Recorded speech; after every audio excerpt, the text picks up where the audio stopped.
بلغ العلا بكماله كشف الدجى بجماله حسنت جميع خصاله صلوا عليه وآله मुझे कुछ मिले या न मिले मोहम्मद मिले यानी वो शई जिससे अल्लाह मिले बलगल उलम बिकमालिही कशाफ الدجى بجماله حسنت جميع خصاله صلوا عليه وآله जिंदगी में बंदगी तो कौन है जिंदगी में बंदगी तो कौन है जिंदगी में बंदगी शर्मिंदा है जिंदगी में बंदगी शर्मिंदा है दुनिया में हो दुनिया का तलबगार न हो बाजार से गुजर हो खरीदार न हो ये दुनिया है एक मिसल कागज फूल है ये दुनिया है एक मिसल कागज फूल है जिंदगी में बंदगी तो कौन है जिंदगी में बंदगी तो कौन है जिंदगी में बंदगी शर्मिंदा है जिंदगी में बंदगी शर्मिंदा है अल्हम्दुलिल्लाह सुम्मा अल्हम्दुलिल्लाह महान रब्बे कायनातेर दरबारे आलिशान अगणित शकर যে মহান রব্বে করিম আমাদেরকে দিবসের শেষে রজনীর শুরুতে ঈশান নামাজের পূর্বক্ষণে মজালিসুর রহমানে জান্নাতের বাগানে শান্তি সমৃদ্ধি আর কল্যাণের এই মূল পয়েন্টে আমাদেরকে আসবার বসবার তৌফিক দান করেছেন বিগত দুদিন যাবত আজকে তার সমাপনী দিবস 3 দিন ব্যাপী ঐতিহাসিক ইসলামী মহাসম্মেলনের আজকের আখেরি দিবসে প্রথম অধিবেশনের শেষ মুহূর্তে আপনাদের অনুরোধে কিছু কথা বলার ইচ্ছা পোষণ করছি যদি আমাদের মনেই আমাকে কিছু বলার তৌফিক দান করেন তবেই বলতে পারবো ওয়ামা তৌফিকি ইল্লা বিল্লাহ আলাইহি তাওয়াক্কালতু ওয়া ইলাইহি উনীব আমরা সকলেই পড়ছি আমিন আমি কথা বলবো আপনারা শুনবেন আমাকে কথা বলার শক্তি আর আপনাদেরকে শ্রবণ শক্তি কে দিয়েছেন একটু আওয়াজে বলতে হবে শ্রবণ শক্তি কে দিয়েছেন আমার জবান শক্তি কে দিয়েছেন সমস্ত শক্তির মালিক কে জোরে বলেন সমস্ত শক্তির মালিক কে আল্লাহ তাআলা ঘোষণা করেন ইন্নাল্লাহা আলা কুল্লি শাইইন কাদির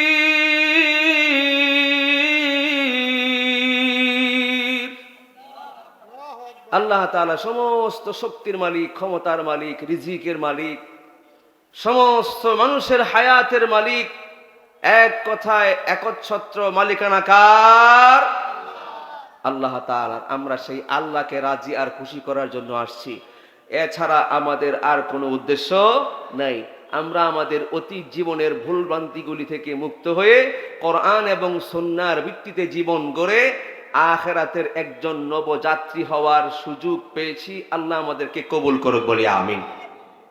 ভাই, আমরা এমনই একটি মৌসুমে, এমনই একটি মুহূর্তে আজকে উপনীত হয়েছি, যেই মুহূর্তটা, যে মৌসুমটা অন্যান্য মাসের তুলনায় কম দামি না বেশি দামি? একটু আওয়াজে বলেন, কম দামি না বেশি দামি? তো আল্লাহ তাআলার এই জমিনের মধ্যে সবচাইতে দামি উম্মত মুহাম্মদ আরবি সাল্লাল্লাহু আলাইহি সাল্লামের উম্মত। বছরের মধ্যে সবচাইতে দামি মৌসুম শাবান চলতেছে এবং সবচাইতে উল্লেখযোগ্য সময় এখন মাগরিবের পরক্ষণে চলতেছে। তো আমরা দামি, সময় দামি, মাস দামি, দিবস দামি কার জন্যে? বলে আল্লাহ তাআলার কালামে হাকিমের বরকতে। আমরা সেই কালামে হাকিমের সঙ্গে থাকতে রাজি আছি না ইনশাআল্লাহ? যারা কোরআনের সঙ্গে সম্পর্ক বাড়িয়েছে তাদের সম্পর্ক আল্লাহ তাআলা তামাম দুনিয়াতে বাড়ায়া দিয়েছেন। রাসূল করিম সাল্লাল্লাহু আলাইহি সাল্লামের সঙ্গে যাদের সম্পর্ক ভালো ছিল, তারা যদি গোলামও হয়েছে, আল্লাহ তাআলা তাদেরকে দুনিয়ার বাদশা বানায়া দিয়েছেন। আর নবীজির সঙ্গে, কোরআনের সঙ্গে, হাদিসের সঙ্গে, দ্বীনের সঙ্গে যারাই বিদ্রুপ করেছে, যারাই বৃদ্ধাঙ্গুলি প্রদর্শন করেছে, তারা যদিও পৃথিবীর দৃষ্টিকোণ থেকে হিরো ছিল, আল্লাহ পাক ওদেরকে -0 বানাইয়া দিছে। এটা পৃথিবীর ইতিহাস থেকে শুরু করে অদ্যাবধি পর্যন্ত, কিয়ামত পর্যন্ত চলবে। যারা এই কোরআন কেন্দ্রিক জীবন ধারণ করবে, তারা 0 থাকলেও আল্লাহ পাক হিরো বানাইয়া দিবে। লোহার ছোঁয়া লাগলে সোনায় যেমন লোহা দামি হয়, লোহার ছোঁয়া লাগলে সোনায় যেমন লোহা দামি হয়, লাগলে ছোঁয়া কোরআনে বাই মানব দামি হয়, লাগলে ছোঁয়া কোরআনে বাই মানব দামি হয়।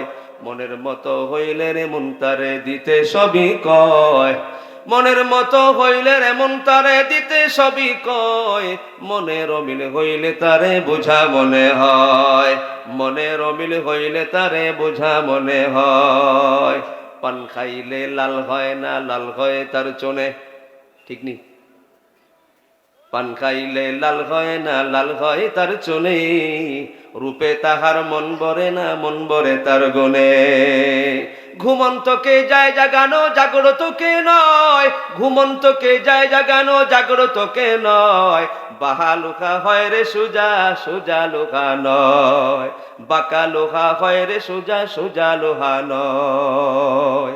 ভালো জাতের মানুষ যারা অল্প কথাই বুঝে, ভালো জাতের তরকারি বাই অল্প জালেই সিজে, ভালো জাতের মানুষ যারা অল্প কথাই বুঝে, জ্ঞানী যেই বুঝে সেই সুদূর ইশারায় বোকারে বুঝাতে পারে আছে কে ধরায়। তাই ভালোবাসা পেতে যদি মোরা করি সকলেই আশা, ভালোবাসা পেতে যদি মালিকের সবাই করি আশা, মনে প্রাণে প্রভুর সাথে করি ভালোবাসা। রাজি আছেন ইনশাআল্লাহ? আল্লাহ কবুল করুক, আল্লাহ তাআলা সকলের মঙ্গল দান করেন, বলে আমিন। মুহতারাম হাজিরিন, আসলে সময়টা এই মুহূর্তে এমন একটা সময়, কোথাও আজান, কোথাও নামাজ, কোথাও নামাজ, কোথাও আজান হচ্ছে। তারপরেও যেহেতু বসছি, আমি আর 15টা মিনিট নেব ইনশাআল্লাহ, ধৈর্য সহকারে বসবো ইনশাআল্লাহ। আল্লাহ তাআলা আজকের জন্য আমি 8টায় নামাজ 8টায় হবে, 7:15 আজান, 8টায় আজান হবে ইনশাআল্লাহ। যাই হোক, তো যে কথা বলতেছিলাম, যারা এই কোরআনের সঙ্গে সম্পর্ক বাড়িয়েছে, আল্লাহ তাআলা তাদের সঙ্গে সম্পর্ক বাড়ায় দিয়া তামাম দুনিয়াতে তাদের সম্মান মর্যাদা বাড়ায় দিয়েছেন। সুবহানাল্লাহ।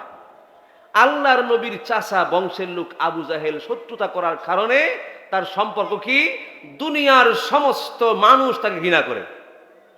দুনিয়ার সমস্ত মানুষ কেন, সমস্ত সৃষ্টিকুল আবু জাহেলকে ঘৃণা করে, যার জন্য আজ পর্যন্ত কোন মুসলমান তো দূরের কথা, কোন হিন্দু, বৌদ্ধ, খ্রিস্টান, ইহুদি, নাসারা, যত জাতি আছে পৃথিবীতে, কোন ব্যক্তির নাম আবু জাহেল নাই। I can challenge all world. আছে কেন? তারাও জানে যে এ যে শয়তান, যে খবিশ ছিল, এই রকম খবিস আর পৃথিবীতে দ্বিতীয়টা আর আসতে চাই না, নামও রাখতে চাই না। এতটাই ঘৃণিত, এতটাই নিন্দিত, এতটাই অভিশপ্ত আবু জাহেল, যার কারণে তার বাড়ি এখন বসত বিটা গোটা বিশ্বের সমস্ত হাজিদের বাথরুম। গোটা পৃথিবী হাজিদের কি বাথরুম। যাদের বাথরুম হয় না, ওখানে গেলে পেট ব্যথা হয়, বাথরুম কিছু না কিছু হয়। যেমন কর্ম তেমন ফল। আর জায়গা পাও নাই। কার সাথে ইত্রামি করা লাগে, কার সাথে শত্রুতামি করা লাগে বুঝতে পারে না, বেটা বোকা। যদি বুঝতো তাহলে হযরত বেলাল হাবশী রাদিয়াল্লাহু তাআলা আনহু উমাইয়া ইবনে খালফের গোলাম হওয়া সত্ত্বে বিশ্বনবীর সঙ্গে সম্পর্ক বাড়িয়ে পৃথিবীর দামি হয়ে গেছে, যার নাম নিলে আজও মুসলমান রাদিয়াল্লাহু তাআলা আনহু বলে। এখন প্রশ্ন হলো, বেলাল হাবশী ধনী ছিলেন না গরিব ছিলেন? আমার কথা বুঝতেছেন? কথা বুঝে আসে? আমি তো নোয়াখালীর মানুষ না, চিটাগাঙ্গের মানুষ না। আমাদের গাজীপুর, আমাদের বাড়ি উত্তর বর্মী, শ্রীপুর বর্মীতে বাড়ি। আপনাদের হারনাল উত্তরপাড়া বাইতুল মাহফুজে খেদমত করতেছি আজকে 1 বছর প্রায়। আজকে শুধু পরিচয় হওয়ার জন্য আমার মসজিদ কমিটির মনসুর ভাই বলছে যে আমি বলে দিচ্ছি, আপনি যান, কিছু কথা রাখেন গে। আমরা খুশি না বেজার? আলহামদুলিল্লাহ বলেন। আলহামদুলিল্লাহ বললে কে খুশি হয়? আল্লাহ তাআলা খুশি হয়। সেই জন্য বলবো, হযরত বেলাল হাবশী রাদিয়াল্লাহু তাআলা আনহু কালো ছিল না সুন্দর ছিল? কালো ছিল। শিক্ষিত না মূর্খ ছিল? যদিও সাহাবীর শানে মূর্খ বাক্যটা মানে না, কিন্তু ওই রকম প্রাতিষ্ঠানিক পড়াশোনা হযরত বেলাল হাবশীর ছিল না। গোলাম ছিলেন, পড়ালেখায় আনপড় ছিলেন, নিম্নমানের ফ্যামিলির বংশের লোক ছিলেন, আফ্রিকার লোক ছিলেন, এমন কালোর কালো। নবীজির হাদিসে পাওয়া যায়, কেউ কেউ আফ্রিকার লোকেরা ওই কালো সাহাবীকে কালো বিড়াল বলে ডাকত, আবার কেউ কালো কাউয়া বলে ডাকত, কালো কাক বলে ডাকতো। এমন কালো ছিল। আসলে বাস্তবতাই আফ্রিকার মানুষগুলো কিন্তু এমন কালোর কালো। তার আদ্য প্রান্ত পুরা ভোল বড়ি কালা, মিসমিসা কালা কালো, বোঝেন তো? এক ভদ্রলোক ইমাম সাহেব হুজুরের দাওয়াত দিছে, বাসায় গেছেন, জল চকি বের করে দিছে। কি চকি? আগের আমলে যখন আঙ্গর মুরব্বীরা কি করতো, কাউকে দাওয়াত দিত, তখন জল চকি দিত। এখন তো ডাইনিং টেবিল ছোপা টোপা হয়ে গেছে, আর সেই ব্যবস্থাপনা নাই। আগে জল চকি দিত, সিলভারের বদনা অথবা কাঁচের বদনার মধ্যে এক বদনা পানি দিত, বেটা আগে উজু কর, তারপরে আমার ঘরে ঢুকবার পারমিশন হবি। এছাড়া উজু ছাড়া ঘরে ঢুকবে পারমিশন পায় নাই। সিস্টেম আছে? হায়, মুরব্বী জলচকি দিয়া 2 ছেলের এক ছেলেরে ডাক দিছেন, লাল মিয়া, তার মানে ছোটজন, বাবা পিসাব হুজুর আসছেন, ইমাম সাহেব আসছেন, ওনার জন্য একটু পানির ব্যবস্থা করো। উত্তর দিক থেকে সিলভারের বদনা নিয়া লাল মিয়া আসে। কোন মিয়া? একটু কথা বলতে হবে। ঘুমিয়ে গেছেন নাকি? ঘুমার তো সময় হয় না এখন। লাল মিয়া পানি নিয়ে আসতেছে কিসের বদনা দিয়া? সিলভারের বদনা। লাল না সাদা? হ্যাঁ, সাদা। সাদা বদনা হাতে করে পানি করে নিয়ে আসতেছে। নাম কি? লাল মিয়া। এখন লাল মিয়া যখন পানির বদনা নিয়ে আসতেছে, পীর সাহেব হুজুর তায়া দেখে লাল মিয়ার কোনো অস্তিত্ব নাই। ও বেটার আগা গোড়া কালো মিসমিসা আলকাতরার মতো দেখা যায়। নাম কি? কথা কই নাকি? লাল। লাল মিয়া পানি নিয়ে আসতেছে, কাছাকাছি আসছে, পীর সাহেব হুজুর চিন্তায় পড়ে গেলেন। নামের সঙ্গে তো চেহারা কোনো, কই লাল মিয়া আর কই কি হালত। দাদু ভাই এদিকে আসো। আসছে কাছে, বলে তোমার নাম কি? বলে আমার নাম লাল মিয়া। তোমরা কয় ভাই? আমরা 2 ভাই। তুমি বড় না ছোট? বলে আমি ছোট। বলে তোমার বড় ভাইয়ের নাম কি? বলে আমার বড় ভাইয়ের নাম কালা মিয়া। বড় ভাইয়ের নাম কি? পিসা বধু চিন্তায় পড়ে গেলেন, লাল মিয়া যদি এত কালো হয়, না জানি রে বাবা কালো মিয়া কত কালো। আমার আল্লাহর নবীর সাহাবী হযরত বেলাল হাবশী রাদিয়াল্লাহু তাআলা আনহু সুন্দর ছিলেন না কালো ছিলেন? এমন কালো ছিলেন, তাকে কেউ কালো কাক বলে ডাকতো, কাউয়া বলে ডাকতো, কালো বিড়াল বলে ডাকতো। কিন্তু নবীজি ঘোষণা করলেন, ও আমার সাহাবীরা, ও আমার উম্মতেরা, আমার বেলালকে তোমাদের কারো কাছে কালো কাউবার মতো লাগে, তোমাদের কাছে কারো কাছে কালো কাকের মতো লাগে, বিড়ালের মতো লাগে। তোমরা বেলালের উপরের স্কিনের চামড়ার রংটা দেখলা, কিন্তু বেলালের ভিতরে যার একটা সাদা গোশত আছে সেটা দেখো নাই। বেলালে হাবশির গায়ের রং কালো, কিন্তু আল্লাহর কাছে এত দাম, এত দাম। আল্লাহ পাক রব্বুল আলামিন বিশ্ব নবীর সঙ্গে সম্পর্ক করার কারণে, বিশ্ব নবীর সঙ্গে সোহবত দেওয়ার কারণে আল্লাহ এমন দাম বাড়াইয়া দিছেন। গোলামের বেটা গোলাম হওয়ার পরেও, কালো বিশ্রী কালো হওয়ার পরেও, লেখাপড়ায় আনপড় হওয়ার পরেও, নিম্নমানের বংশের লোক হওয়ার পরেও নবীর বাড়ি মক্কা মদিনায় আর বেলালের বাড়ি আফ্রিকায়, কিন্তু রব্বুল আলামিন এমন সম্পর্ক বাড়াইয়া দিছেন, নবীজির বেলাল ছাড়া ভালো লাগে না, বেলালেরও নবী ছাড়া ভালো লাগে না। ইয়ারে ইয়াগার ইয়ার না বাসাদ ইয়ারে হরগিজ ইয়ারে নিস, ইয়ারে ইয়াগার ইয়ার না বাসাদ ইয়ারে হরগিজ ইয়ারে নিস, গুলে আগার বুনা বাসাদ কাবেলে গুলজার নিস, গুলে আগার বুনা বাসাদ কাবেলে গুলজার নিস। কবি বলেন, বন্ধু যদি বন্ধুর মতোই না হয় এ বন্ধু দিয়া হবে কি? বন্ধু যদি বন্ধুর মতোই না হয় এ বন্ধু দিয়া হবে কি? ফুলে যদি সুবাস না থাকে তারে নাকে লাগায় কি?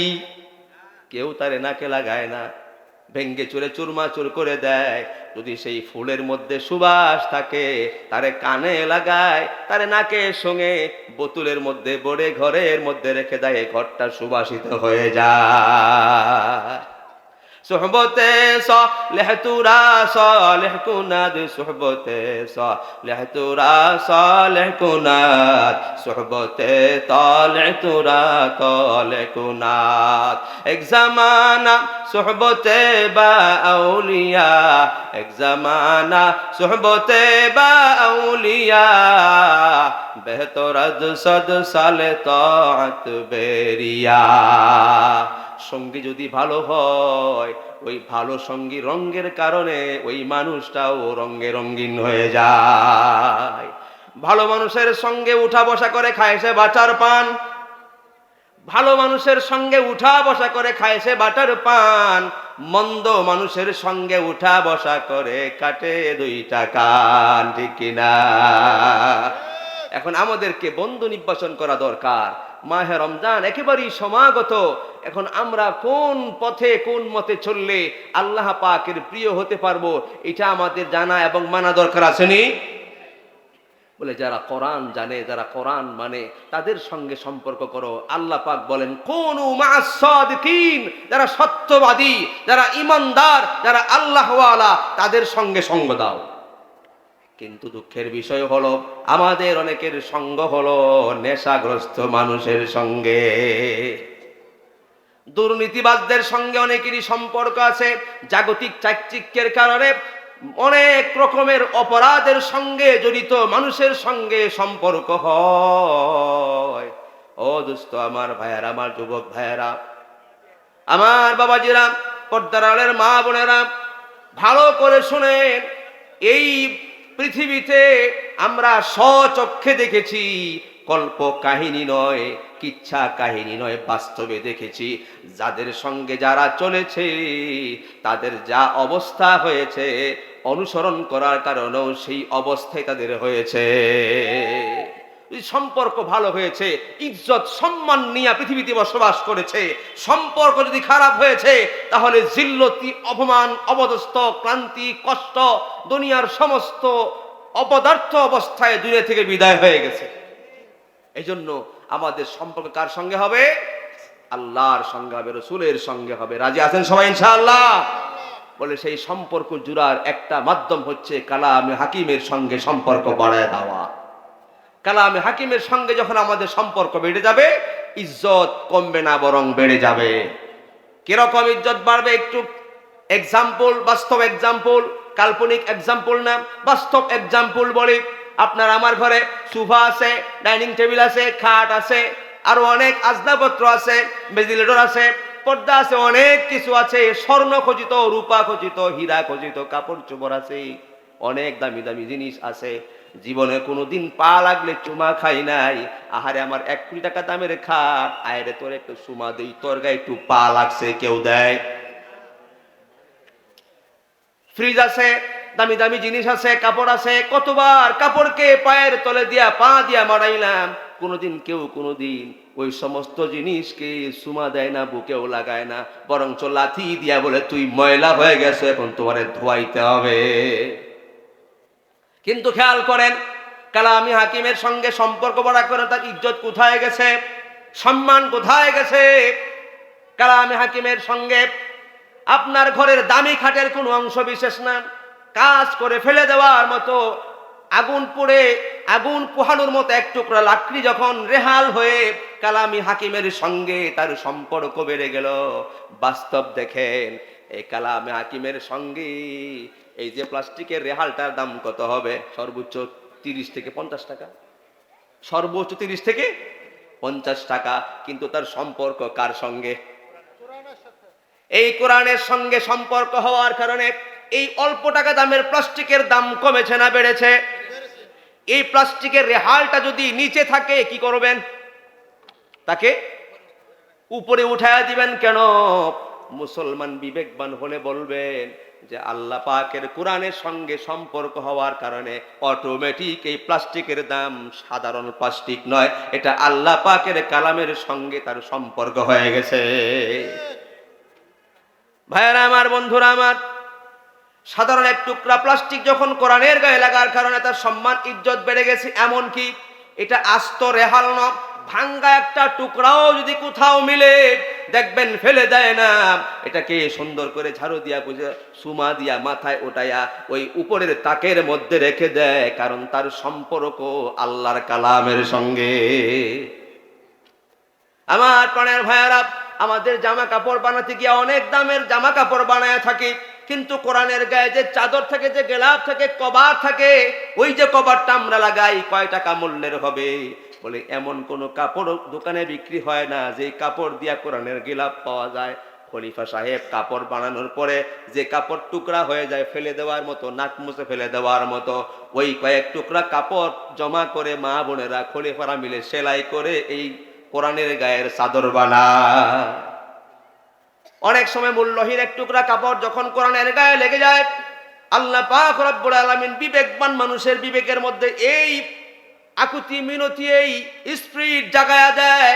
এই কোরআনের সঙ্গে এই টুকরা মূল্যহীন কাপড় যখন কোরআনের গায়ে লেগে গেছে, দুলা মাখা অবস্থায় সেই কাপড়ের গায়ের মধ্যে চুমা খায়। লোহার ছোঁয়া লাগলে সোনায় যেমন লোহা দামি হয়, লোহার ছোঁয়া লাগলে সোনায় যেমন লোহা দামি হয়, লাগলে ছোঁয়া কোরআনের ভাই মানব দামি হয়। ঠিক না বেঠি? আমরা দামি হতে চাই কি চাই না? আমরা দামি হতে চাই। দামি যদি হতে চাই, কোরআন হাদিসের বিকল্প কোনো পথ নাই। আমার প্রাণের ভাইয়েরা, যারাই কোরআন মানছে, কোরআন মাফিক জীবন যাপন করছে, রাসূলের সুন্নত মানছে, আগে বলেছি, তারা যদি কারো কাছে জিরো হয়, আল্লাহ পাক রব্বুল আলামিন তামাম পৃথিবীর মানুষের কাছে, সৃষ্টির কাছে তাদেরকে হিরো বানায়া দিবেন। আমার ভাইয়েরা, আল্লাহর নবীর সাহেব হযরতে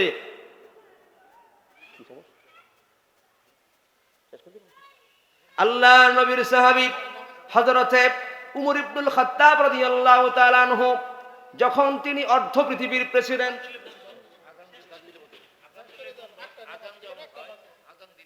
ইনশাআল্লাহ আমরা ধৈর্য সহকারে বসে ইনশাআল্লাহ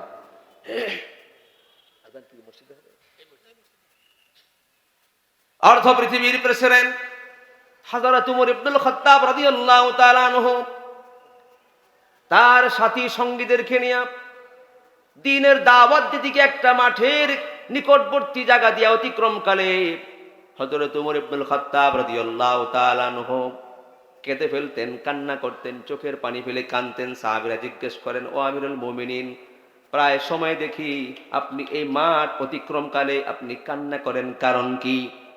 সাহাবীদের সঙ্গীদের প্রশ্নের উত্তরে তিনি বলেন, আমার সাহাবীরা, ও আমার সাথীরা, এই সেই ঐতিহাসিক মাঠ, এই সেই ইতিহাস বিজড়িত মাঠ। যাই হোক, আলহামদুলিল্লাহ, আল্লাহ তাআলার মেহেরবানি যে কথাগুলো বললাম আমাকে সহ সকলকে আমল করার তৌফিক দান করেন। যেহেতু আজান হচ্ছে, আমি আর বাড়াচ্ছি না। আল্লাহ তাআলা আমাদের সবাইকে দ্বীনের জন্য কবুল করেন। আজকে এই মাহফিলের আখিরি দিবস, আখিরি মাহফিল, আপনারা সকলে থাকবেন। আল্লাহ পাক মাহফিলকে কবুল করুক, আমিন। ওয়া আখিরু দাওয়ানা আলহামদুলিল্লাহি রাব্বিল আলামিন। আসসালামু আলাইকুম ওয়া রাহমাতুল্লাহ। وقال رسول الله صلى الله عليه وسلم: خيركم من تعلم القرآن وعلمه، أو كما قال النبي عليه الصلاة والسلام. بارك الله لنا ولكم في القرآن العظيم، ونفعنا وإياكم بالآيات والذكر الحكيم، والحمد لله رب العالمين. اللهم صل على محمد وعلى آل محمد، كما صليت على إبراهيم وعلى آل إبراهيم إنك حميد مجيد. اللهم بارك على محمد وعلى آل محمد، كما باركت على إبراهيم وعلى آل إبراهيم إنك حميد مجيد.